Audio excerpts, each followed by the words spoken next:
창세기 41장 9절로 13절까지의 말씀 우리 다 같이 한 목소리로 합독하겠습니다. 술 맡은 관원장이 바로에게 말하여 이르되 내가 오늘 내 죄를 기억하나이다.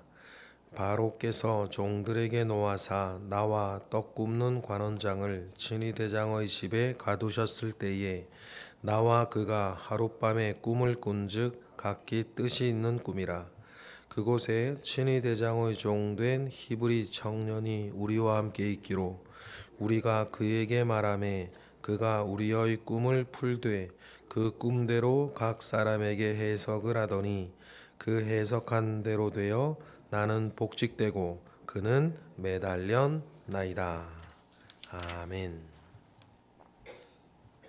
하나님으로부터의 뜻을 품고 하나님 아버지로부터의 약속과 언약을 가지고 있는 사람은 잘 기다리기만 하면 되는 것 아니겠습니까?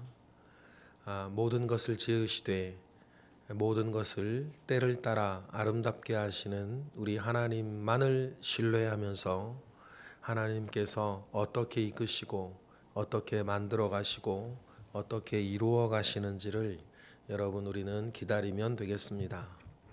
중요한 건 지금 내 눈 앞에 어떤 일이 당장 이루어졌냐 안 이루어졌냐 뜻대로 되어졌냐 안 되어졌냐 그것이 중요한 것이 아니라 하나님 아버지 앞에 내가 뜻을 품고 사는가, 하나님 아버지 앞에 비전을 품고 사는가, 하나님은 나를 위해 어떤 계획을 가지고 계시는가, 하나님의 부르심 가운데에 나는 어떤 사명을 품고 살아가는가.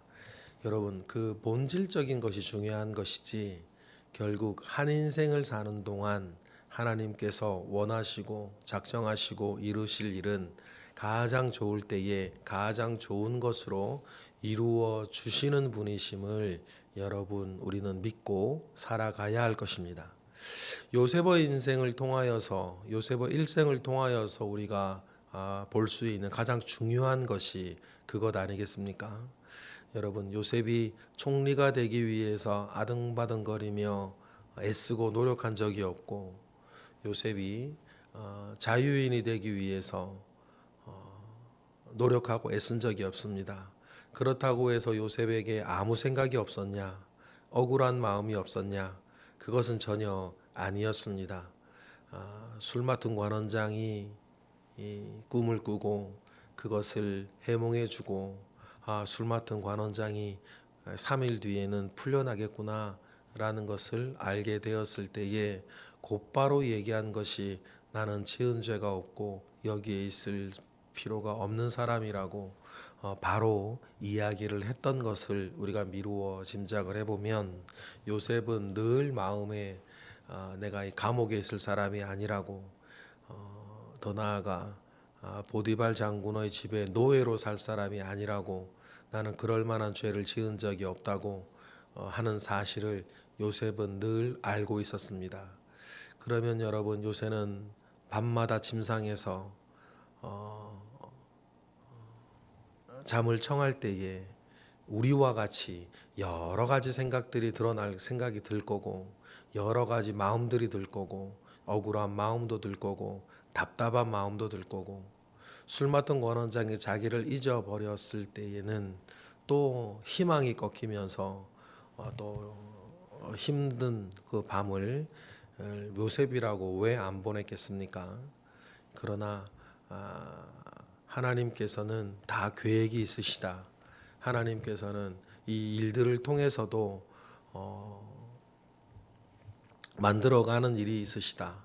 그러니 우리도 때때로 하나님의 침묵 가운데에 있을 때 하나님의 침묵은 하나님의 무응답이 아니고 하나님의 침묵은 하나님의 모르시는 것도 아니고 하나님의 침묵은 하나님의 능력이 모자란 것도 아니고 침묵 속에서도 하나님께서 이루어 가시고 만들어 가시고 우리를 키워 가시는 은혜들이 있다는 것을 꼭 기억하시고 상황에 굴하지 않고 하나님을 신뢰하면서 한 발 한 발 나아가 걸어가시는 우리 모두가 되기를 축복합니다.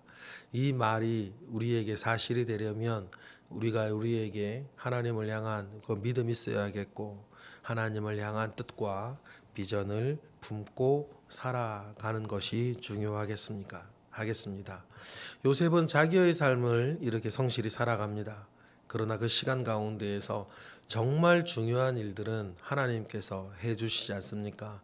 꿈을 꾼다든지 번민하게 한다든지 또 지혜로운 자들을 불러서 묻는다든지 여러분 그런 모든 일들 그런데 대답을 하지 못한다든지 여러분 이런 모든 정말 중요한 일들은 하나님이 하시는 겁니다.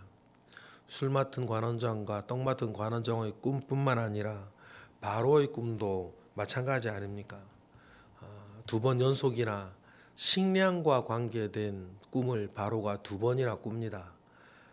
두 번 꾸었다는 것이 또 불길하고 모든 것이 식량과 관계된 것도 불길하고 식량과 관계된 꿈을 꾸었는데 좋지 아니한 것이 다 이겼다는 것이 다 불길한 것 아니겠습니까? 그래서 바로의 그 불길한 느낌 속에서 번민해요. 그런데 꿈을 회몽해 달라고 여러 사람들을 부르는데 다 꿈을 해몽하지 못하는 것도 하나님의 섭리 아니겠습니까? 원래 꿈 해몽이라는 것은 다 주관적인 거라 이렇게 저렇게 말하면 그만 아니에요. 그런데 이언령 비언령으로 하면 되는 건데 아무도 말하지 못했다. 그래서 이 말하지 못했다는 것이 아무 말도 못했다는 의미도 있고 나름대로 이런저런 이야기들을 했는데 그것이 바로에게 이해가 되지 않고 납득이 되지 않았다는 뜻도 돼요. 그러니 여러분 이 모든 일들 속에서 요셉을 세워나가야 하는 하나님의 섭리라고 하는 것을 우리는 인정하고 하나님께서 어떻게 일하시는지 보아야 하는 것인데 이 섭리 가운데에서 요셉이 할 수 있는 건 아무것도 없어요. 요셉이 꿈을 꾸게 할 거예요. 뭐 해석을 못하게 할 거예요. 바로를 번민하게 할 거예요. 정말 중요한 일은 하나님이 하시는 거고 하나님이 하시는 일 가운데에 그 섭리 가운데에 우리는 기다리는 것이고 그 다음에 때가 왔을 때 나의 모양 그대로 그때를 만나는 것뿐이에요. 그러니 모든 일은 하나님께서 해 나가신다라고 하는 것을 우리는 기억해야겠습니다. 그런데 또 하나님께서 오늘 본문에서도 중요한 일 한 번 더 하시죠. 2년 만에 문득 생각이 나는 거예요. 9절입니다. 다 같이 시작. 술 맡은 관원장이 바로에게 말하여 이르되 내가 오늘 내 죄를 기억하나이다. 문득 생각이 나는 거예요. 2년 전에 생각이 났으면 2년 전에 이 술 맡은 관원장이 바로에게 말을 해서 뭐 이런저런 했으면 상 주고 뭐 풀어놨든지 풀려졌든지 고향으로 갔든지 뭐 그렇게 됐겠죠. 그리고는 2년이 지나서 41절 우리 9절 41장 9절의 상황처럼 그때 히브리 청년이 있었는데 라고 이렇게 생각을 해내면 요셉을 어디 가서 찾겠어요? 요셉을 어디에서 찾겠습니까? 그런데 때마침 찾을 필요도 없이 그 히브리 청년이 이 왕의 감옥에 있는 거 아닙니까? 그러니 기억해야 할 때가 있다. 우리의 심정, 사람의 심정으로는 2년 전에 기억했으면 얼마나 좋았겠냐. 그 우리 생각인 거고 기억해내어야 할 적기가 있는데 그것이 바로 오늘이라는 거예요. 술 맡은 관원장은 자신의 그 죄를 기억하고 싶지 않았을 겁니다. 말하고 싶지 않았을 거예요. 그런데 그때 기억나게 한 하나님의 섭리, 또 자신의 죄를 바로에게 또 한번 꺼내어 말하고 싶지도 않았을 텐데 그때 그 말하게 되는 용기, 기억나는 지혜와 말하게 되는 용기, 그 모든 것을 이끌어 가시는 것도 하나님이시다라는 것을 우리는 기억을 합니다. 그래서 눈에 보이는 대단한 기적 이전에는 반드시 하나님께서 사람의 심중에 일으키시는 화학적 작용이라는 게 있다. 하나님께서 일하시는 그 사람의 마음에서 일어나는 화학적 작용을 우리는 섭리라고 부르는 거예요. 그 섭리 안에서 물리적인 섭리들도 일어나는 거 아닙니까? 우연히 만나게 된다든지, 우연히 헤어지게 된다든지, 우연히 여러 가지 일들이 눈에 보이는 사건들이 얼핏 기적으로 보이기도 하고 일상으로 보이기도 하지만 그러한 일들 일어나기 전에는 사람의 마음 가운데 먼저 일렁이시는 하나님의 은혜 한 줄기가 있는 것이고, 구절에 술 맡은 관원장이 그렇다라고 마음에 떠오르는 그게 하나님의 일 아닙니까? 그리고 우리도 보면, 우리 주변의 다른 일들도 보면 하나님의 첫 번째 일은 우리의 마음 가운데, 우리의 생각 가운데 그렇구나라고 떠오르는 그 생각이란 말이에요. 하나님은 언제나 그렇게 일을 하신다. 그러면 여러분이나 우리 주변의 모든 사람들한테 그 떠오르는 그 생각 하나, 떠오르는 그 느낌 하나로 일하시는 그 하나님을 기억을 하고, 그 하나님 좋은 마음과 좋은 느낌과 좋은 생각들이 나와 우리 주변에 많이 일어날 수 있도록 하나님 인도하시고 역사하여 달라고 하는 기도가 오늘 이 새벽에도 여러분에게 있기를 바랍니다. 그리고는 옛날 일을 기억을 하는 거죠. 두 사람이 같은 꿈을 꿨는데 그곳에 누가 있었다. 12절 우리 읽어보겠습니다. 시작.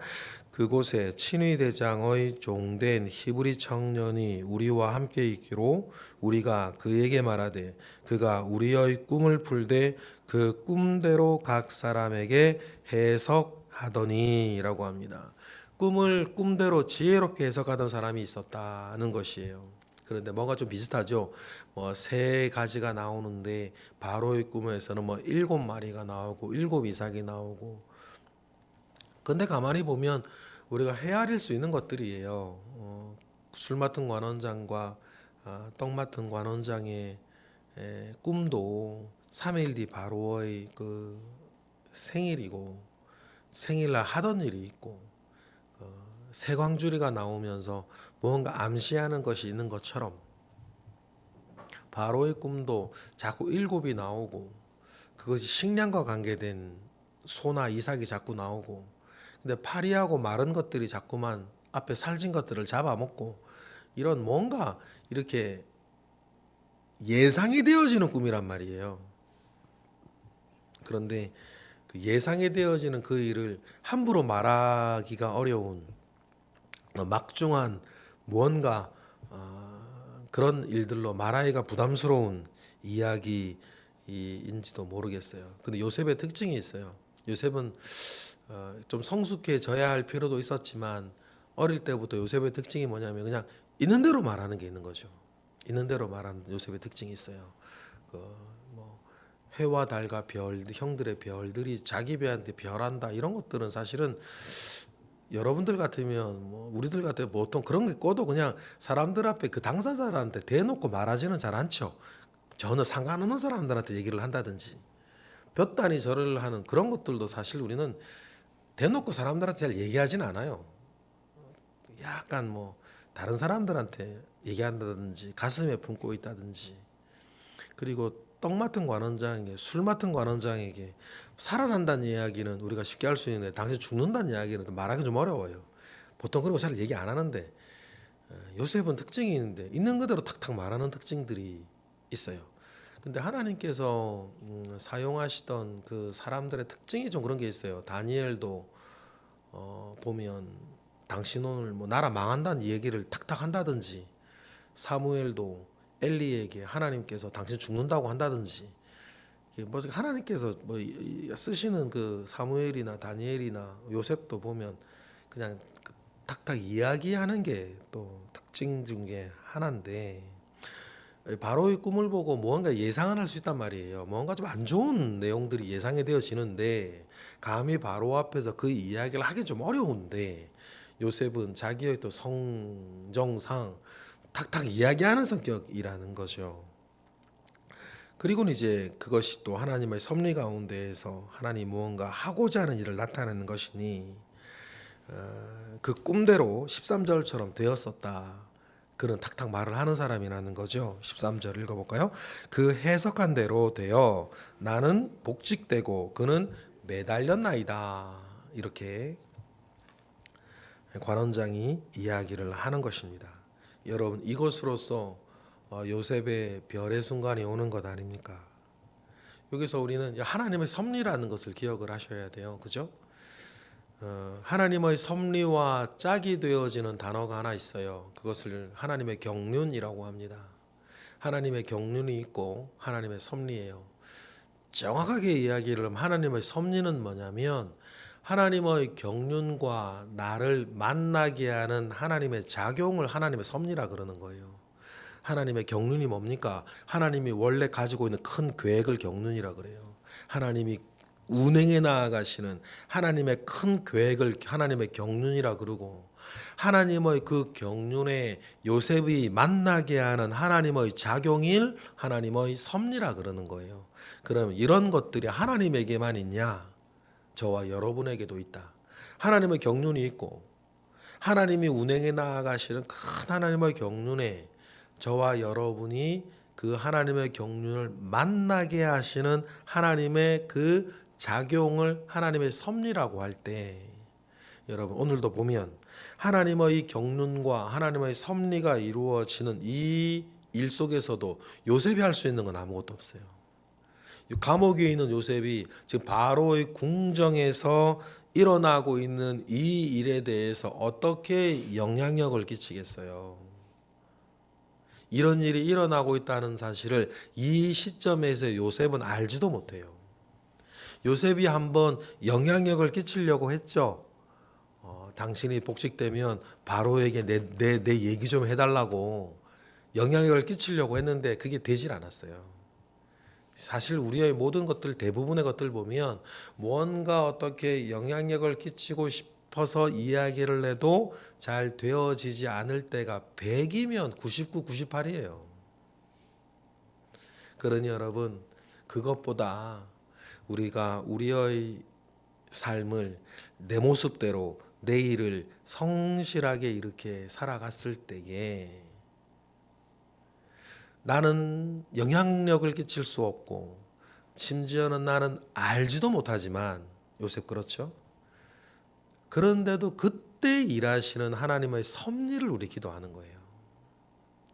그러니 여러분 우리가 제일 먼저 다른 사람 찾아가지 않고 제일 먼저 하나님 아버지 앞에 기도하는 그래서 하나님의 인도하심을 하나님의 경륜 앞에 하나님의 섭리로 무엇인가 모아져 나아가는 것을 뭐라 그래요? 그것은 하나님의 인도라 그러는 거죠.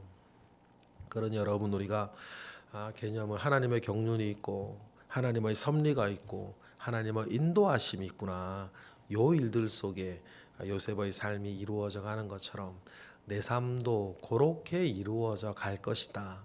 그렇게 이루어져 왔었다는 것을 우리 꼭 기억을 하고 하나님을 신뢰하고 하나님의 뜻을 구하며 하나님의 온전하신 인도하심 속에 살아가시는 우리 모두가 되시기를 주님의 이름으로 축복합니다.